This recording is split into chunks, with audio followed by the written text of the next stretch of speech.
Hello, friends. I'm back with another day with another topic.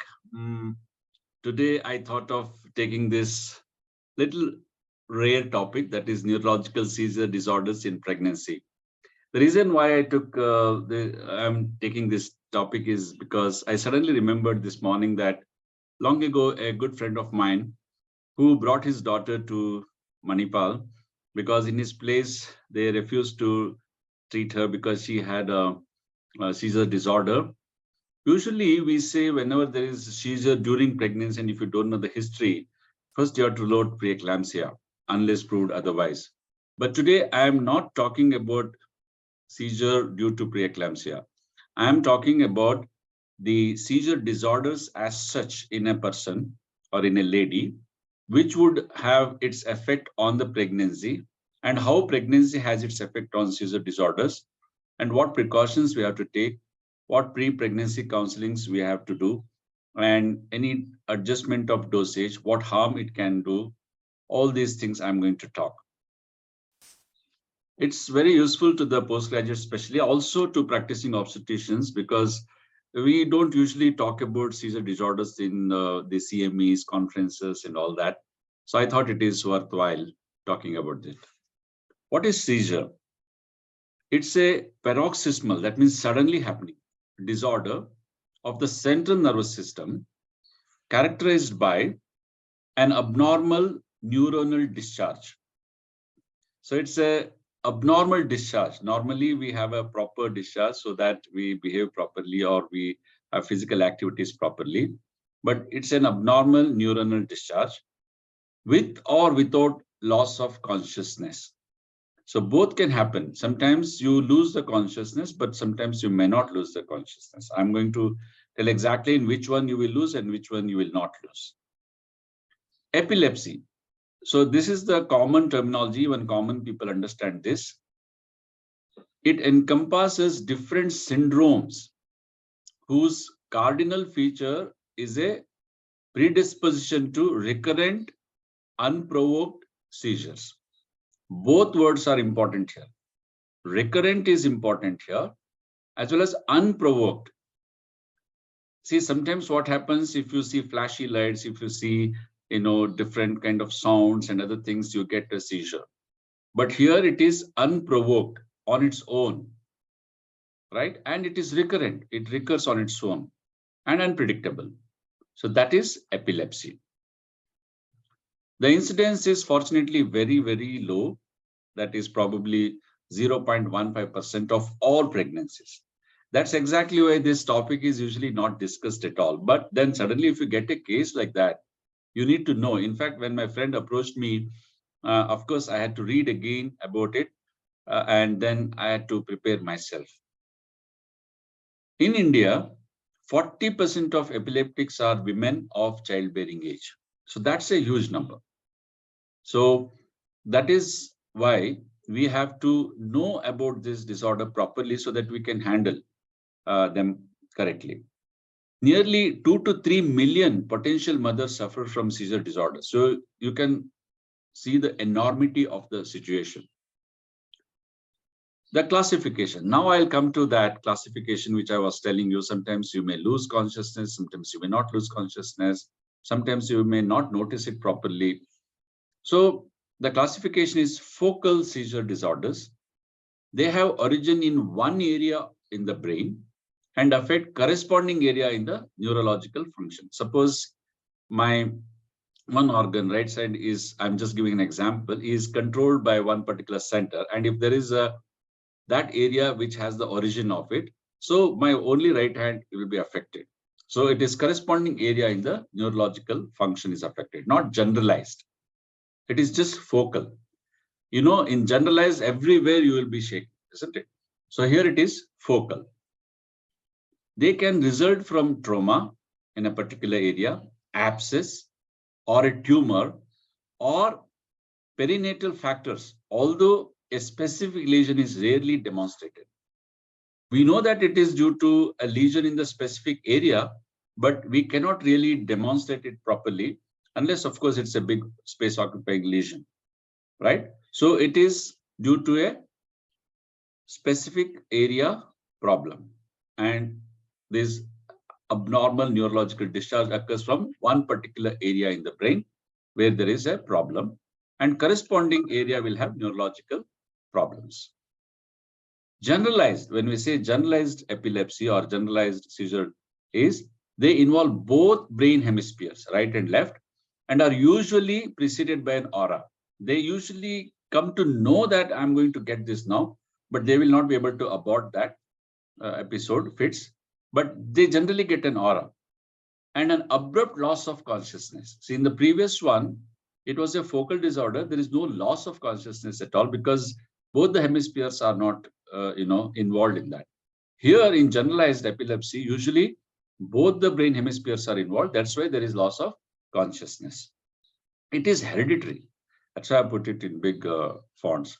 So it is not due to trauma or abscess, because trauma is not hereditary unless, in the family, everybody has a tendency to fall or tendency to hit at each other's head. And abscess, all these things are not hereditary, isn't it? So whereas generalized epilepsy is hereditary. So I'll talk more about generalized. In generalized, there is tonic and clonic seizures, right? So there is loss of consciousness occurs, which is followed by, first, the patient loses the consciousness. When she gets an aura, she just loses the consciousness.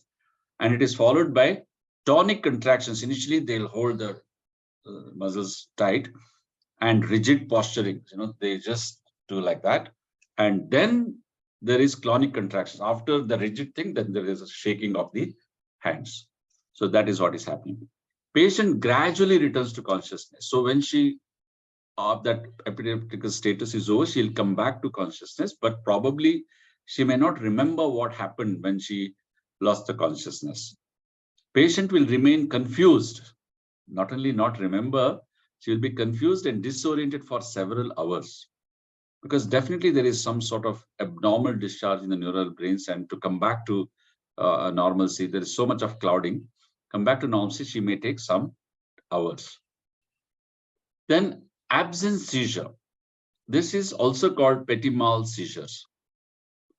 A form of generalized epilepsy, all right, but it involves a brief loss of consciousness without muscle activity and are characterized by immediate recovery of consciousness and orientation. So that's how you differentiate between generalized sort of epilepsy from petit mal epilepsy. That is, it is generalized, all right, but there is only brief loss of consciousness, unlike in the other situation. Without muscle activity, there is no tonic and clonic contractions here, and immediately the patient recovers. She gets consciousness back and orientation. There's no confusion for a long time. So that is absence seizure. What are the causes of this? See, we can understand when the cause is trauma or a tumor or abscess, we can understand. But here, generalized epilepsy, I agreed it is hereditary, but what is the cause of it? It is again sometimes due to some sort of a trauma, which is not focal, but it is generalized trauma maybe. Alcohol and other drug-induced withdrawals. We see this kind of things, as you must have seen people when they, even the drugs, people illicit drugs. So when they give up that, there could be some sort of seizure disorder. And cerebral infections, generalized infections, not just the focal abscess, it's a generalized cerebral infections. Brain tumors, the large space occupying lesions, which may occupy both the hemispheres. Biochemical abnormalities. So this also can cause abnormal discharge from the neurons. And this also, biochemical abnormalities, we know now, is the cause of psychosis. Most of the psychosis nowadays is explained biologically rather than through other mysterious ways or psychosomatic theories. Arteriovenous malformations, which may actually again cause generalized problems in the both the hemispheres. And then, of course, idiopathic. Idiopathic has to be there in such kind of mysterious things. Epilepsy usually diagnosed by exclusion of other causes.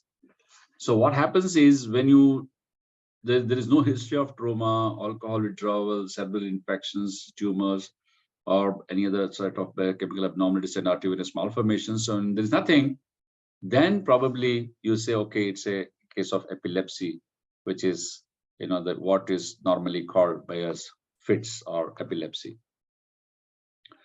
So that is about the seizure disorders in general and the classification and everything. We have understood it fine.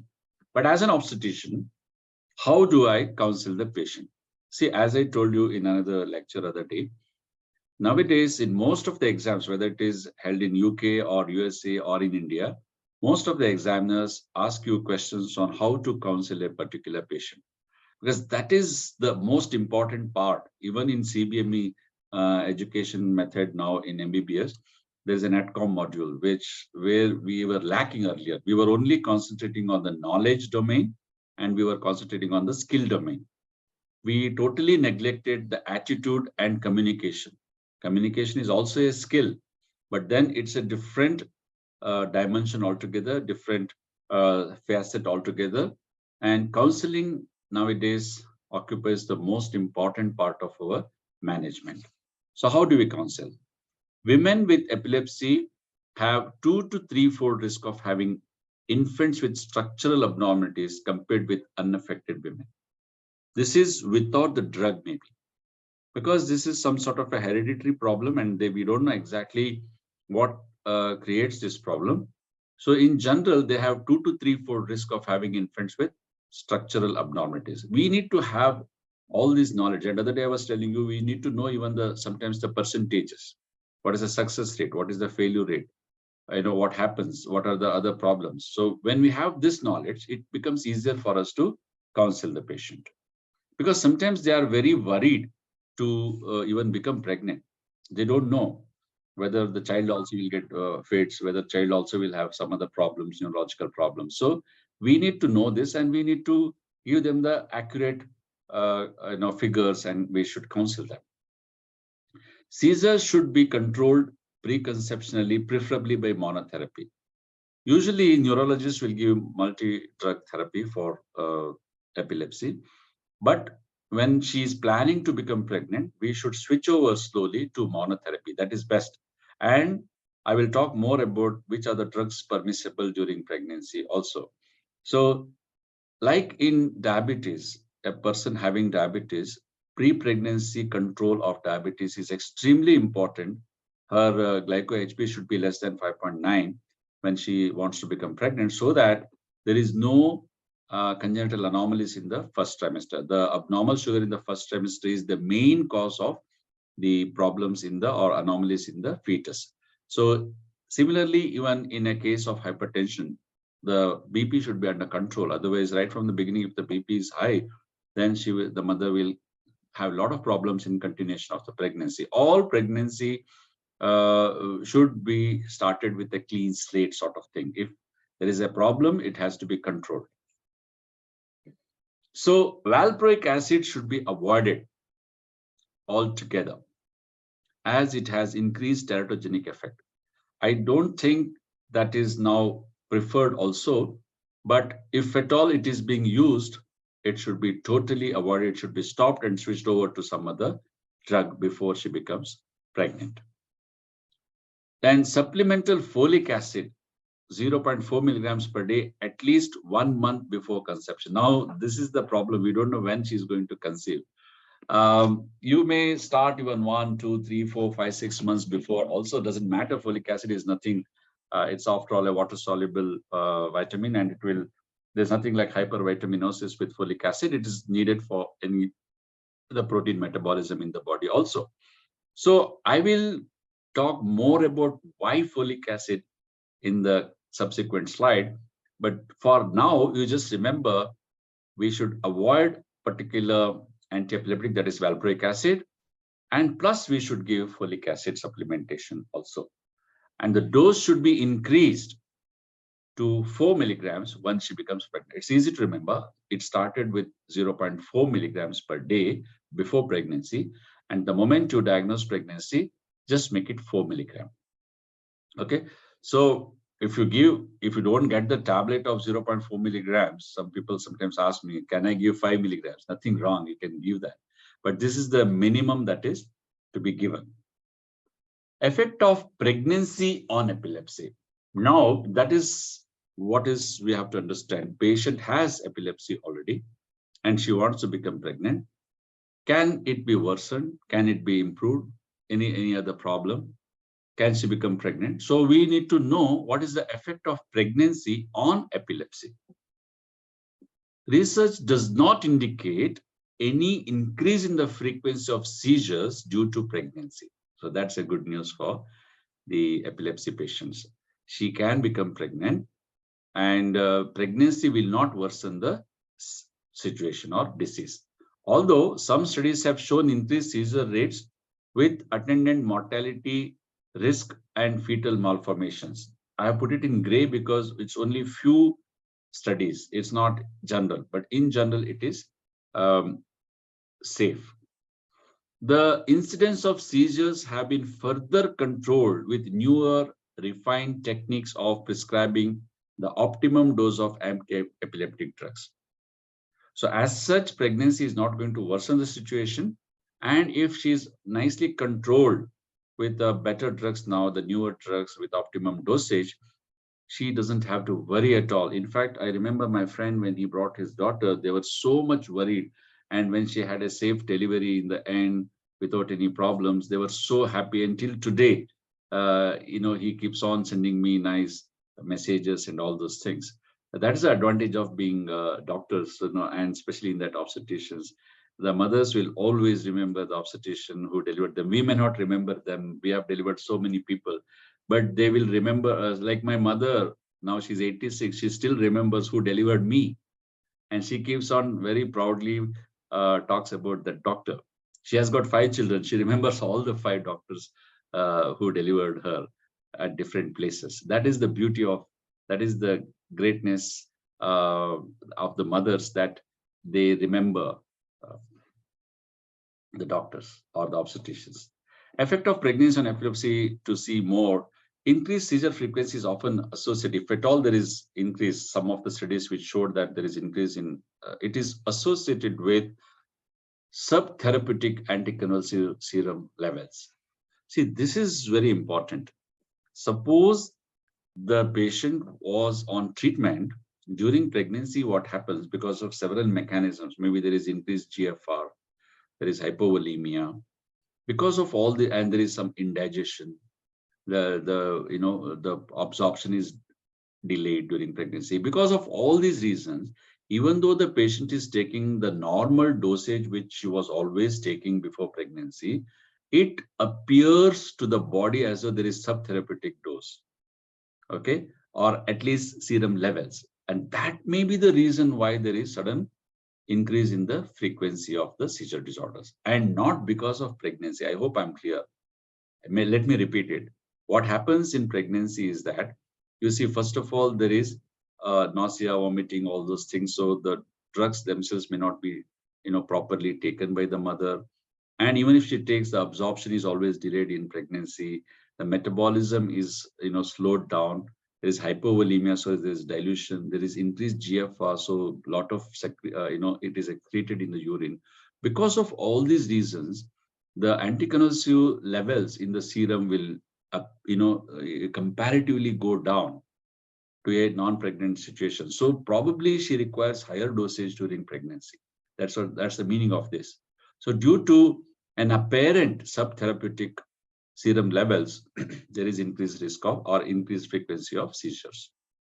And a lower seizure threshold. Sometimes during pregnancy, generally everything is tuned to receive the foreign body, that is the baby.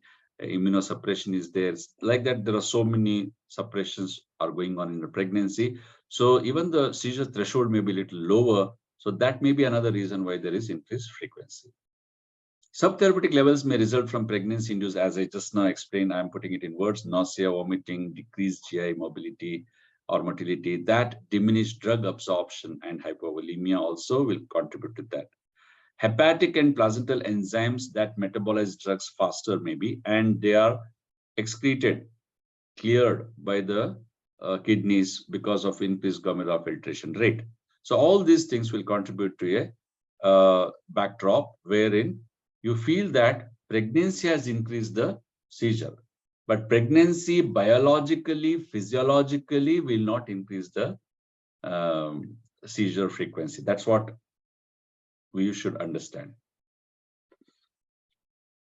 You want to see some more things that can happen in pregnancy. The effect of epilepsy on pregnancy. Now we thought of effect of pregnancy on epilepsy. Now it's other way around.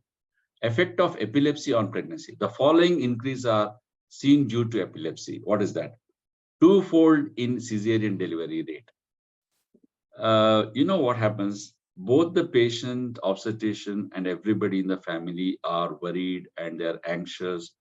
They don't know whether the labor process itself may trigger another, the seizure.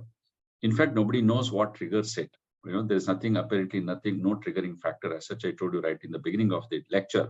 But somehow everybody thinks that it may increase, so they jump into doing a cesarean section. Anyway, during cesarean section, if especially they may sometimes ask for general anesthesia as well, so that the patient is totally sedated. So that's one of the things. 1.5-fold increase in the preeclampsia and PPH. So this is what I'm trying to tell you. I told you in the introduction of the lecture that if the patient is not a known case of epilepsy and if she has seizure, we always consider it as preeclampsia and we must treat it like a case of preeclampsia.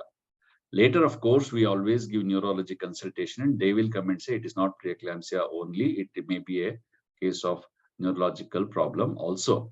But then vice versa can happen. A patient with seizure disorder will have a 1.5-fold increase in the preeclampsia and PPH as well. The incidence of non-proteinuric hypertension, labor induction, and postpartum depression, all these are related to CNS, will also occur because of epilepsy. Then there is a hereditary effect. An epileptic mother has 1:30 chance of producing an offspring with a seizure disorder, although the exact mode of inheritance is not known. This is the biggest fear of the family, the mother herself, that whether my child also is going to get the epilepsy. So this particular number is going to help you. 1:30, is the number that you have to say. Malformations. Currently, this is the major hazard that pregnant epileptic mothers faces. This is without drug treatment yet, right? So the drugs that you use to control the epilepsy can further worsen the malformation situation, or the numbers may be different and more. So as I was just telling you, epilepsy increasing the malformation is one thing. The drugs that we use for epilepsy to control the epilepsy is another thing. So here comes the phenytoin sodium has been the mainstay of control of seizures. So baby can have problem because of that, which is called fetal Hydantoin syndrome. In 1976, Hansen described it first, and it comprises of microcephaly, small head, mild to moderate mental retardation because of the drug, developmental delays, prenatal and postnatal growth retardation, both during pregnancy and after birth as well, mental retardation as well as physical retardation. Facial clefts and dysmorphism. This we usually remember somehow because of phenytoin sodium. Finger-like thumbs. So thumb also will look like another finger, not really look like a thumb. And distal phalangeal and nail hyperplasia. That's the reason maybe thumb also looks like a nail, a finger. Other effects of phenytoin sodium. One is that Hydantoin syndrome, which includes starting from head, if you consider microcephaly, mental retardation, then once the baby is born, developmental delays, prenatal and postnatal growth retardation, facial clefts and dysmorphism, finger-like thumb, and distal phalangeal. So it's basically CNS disorders. So it starts from there. That's how you can remember. Other effects are an increased incidence of congenital heart effects. See, I was My weakest point, let me reveal today, is fetal medicine. I'm not very strong in that, but I know basics or generals that if there's an anomaly, you start from the head to toe anomalies. So if you don't know sometimes what to answer in the exams, what anomalies can occur, you can say CNS anomalies, heart anomalies, kidney anomalies. To your shock and surprise, you'll be correct because these are the only organs which can have anomalies. So you can simply say that there can be heart defects. Wilms tumor, vitamin D deficiency because of phenytoin, and hypocalcemia and tetany, neonatal coagulopathy due to vitamin K deficiency. So all these things can happen in addition to the Hydantoin syndrome that I showed you in the previous slide. The incidence of such anomalies is as high as 7 to 11%. So that's why this drug probably should be avoided.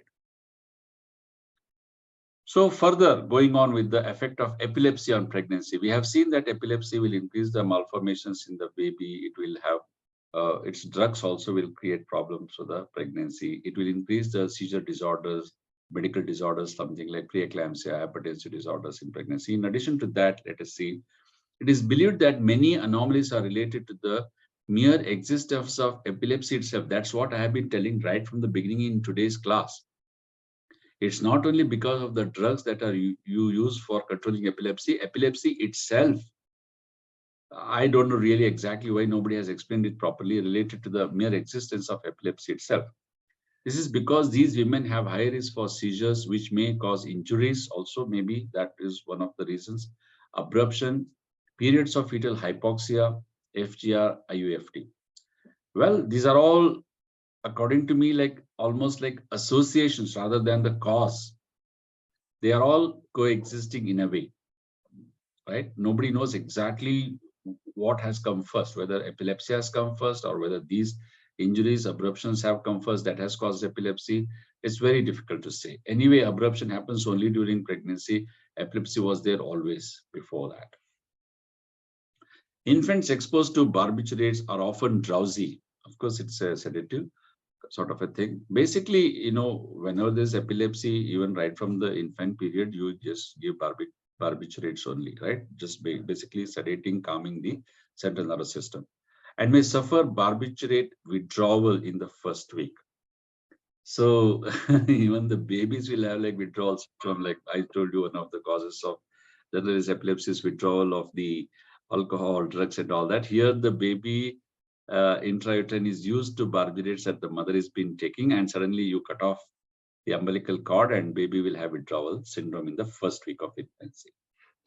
So now I come to the treatment of epilepsy. If phenytoin sodium is not good, barbiturates are not good, and I told you valproic acid is not good, then what are we going to treat epilepsy with, especially when she becomes pregnant?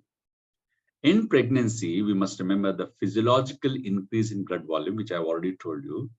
Nausea, vomiting, decreased gastric motility, and non-compliance are important cause of decline in the circulating drug level. So whatever drug you choose, you must remember this can happen. So you have to adjust the dose during pregnancy. This could aggravate the frequency of seizures, so careful drug level monitoring is desirable. Further, phenytoin and barbiturates are known to accelerate hydroxylation reactions in the liver by inducing microsomal enzymes. So these two drugs, they will cause this problem in the liver. That's why what happens, folic acid is the coenzyme in these reactions. So there occurs a rapid turnover of folate, which could lead to its deficiency. I promise you to tell why folic acid supplementation is required. Here is the slide which explains that. The barbiturates and the phenytoin will accelerate the hydroxylation of reactions in the liver by inducing microsomal enzymes, and folic acid is the coenzyme in these reactions. So that is being utilized. So there is a rapid turnover. That's why you have to supplement them, because there is a deficiency of that. Hence, folate supplementation becomes necessary. Levetiracetam, I can't really pronounce this properly, so I use the trade name usually when I ask the PGs to use Levera.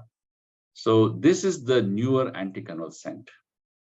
which we don't know exactly mechanism of action of it. It works probably by slowing abnormal nerve impulses in the brain. It does not pose a major risk to the neurological development of the fetus. That's a good news. And it is given in 500 milligram dose twice a day orally. Orally is another advantage.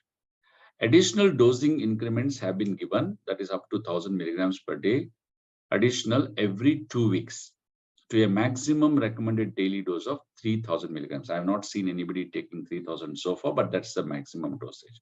Something like, in preeclampsia, severe preeclampsia, we say the labetalol can be used maximum particular dose, but we never reach that dose.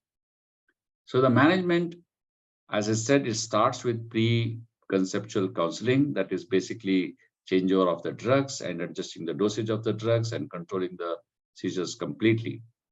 Prolonged seizure-free period, if it is seen, taper off and discontinue anti-epileptics prior to pregnancy. Suppose she has never had a seizure for last 10 years or 15 years, then it is better we can stop that also. Nothing will happen. Grand mal epilepsy should be treated first with phenobarbital, of course. If patients have complex partial seizures, primidone or carbamazepine is worth first try. During pregnancy, however, seizures are controlled and she is pregnant. No attempt is made to change her medication or dosage. Suppose she's controlled with a particular drug and dosage, please continue that. Sometimes sudden changeover of the drugs can trigger seizures. If possible, as I said right in the beginning of the class, monodrug therapy is preferred. And trimethadone and valproate are not advisable. I have been telling this for the second or probably third time. Valproic acid should not be given. Folate supplementation, this is the fourth or fifth time I'm telling, 1 milligram per day. Earlier I told about 0.4 and going up to 4 milligrams.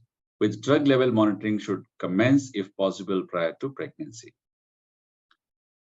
Encouraged to take medication regularly. Sometimes these patients are tired of taking drugs every day.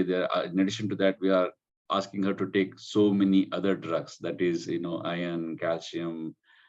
Somehow, when we ask people to take things, they get tired of it.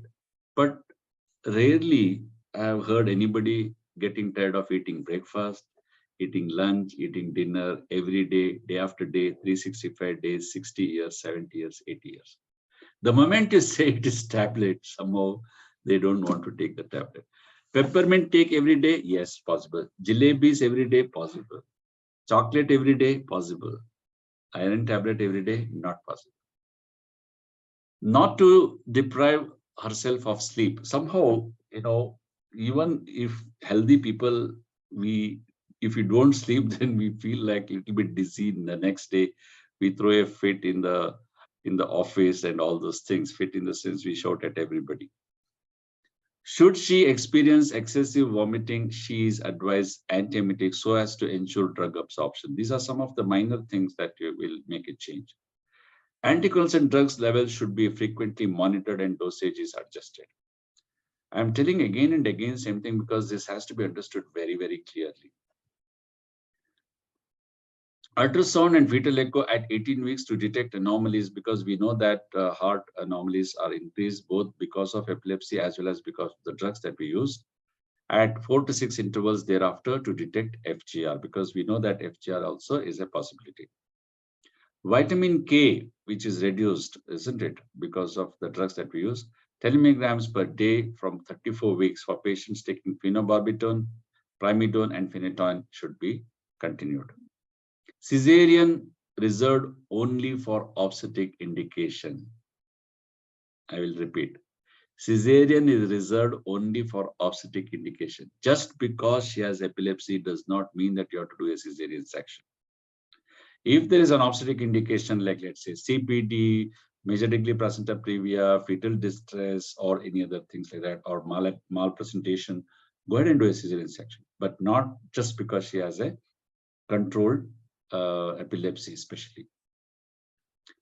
A neonatologist must attend the delivery, because we have seen a lot of problems with the fetus. Baby can have withdrawal of symptoms of the phenobarbital. So neonatologist also should be ready. There can be anomalies in the fetus. There can be epilepsy in the fetus, actually. All these problems we have to see. Baby is administered 1 milligram vitamin K IM. Otherwise, baby will have problems. As it is, there is loss of vitamin K in the mother that will be passed on to the baby. So in conclusion, epilepsy is not a contraindication to pregnancy, and cooperation between the doctors and patients often ensures a favorable outcome in most cases. So don't discourage a lady just because she has got epilepsy. We have to understand it, we have to control it, we have to adjust the dosage, we have to keep monitoring the levels, and then we have to give her a safe delivery. Just 2 slides on status epilepticus. Transfer her immediately to intensive care facility. Start infusion with normal saline and not 5% dextrose. This is very, very, very important. Add vitamin B complex if you want into that. As far as the blood investigation, CBC, ABG, drug levels, calcium, magnesium levels, RFT, RBS, electrolytes, calcium and magnesium levels also should be estimated. And then oxygen, of course, you have to give 8 liters of per minute by nasal catheter or for face mask. She may be sometimes unconscious. She will not be able to breathe properly. Document electrocardiogram because there could be problems. Administer a bolus of 50 ml of 50% glucose. And administer injection thiamine 100 milligrams IM. These are general treatments. Infuse diazepam whenever there is status epilepticus, either due to seizure disorder or due to eclampsia. In spite of magnesium sulfate, if it is she's throwing continuously fits, then you have to give diazepam 10 milligrams. But whenever you give diazepam, it has to be given very slowly. Remember, I usually tell the students, unless you want to kill the patient, don't give diazepam very fast. If seizures persist, push additional 10 milligrams again, but slowly. If the epilepsy continues further, 20 milligrams slowly, but do not exceed 40 milligrams of diazepam.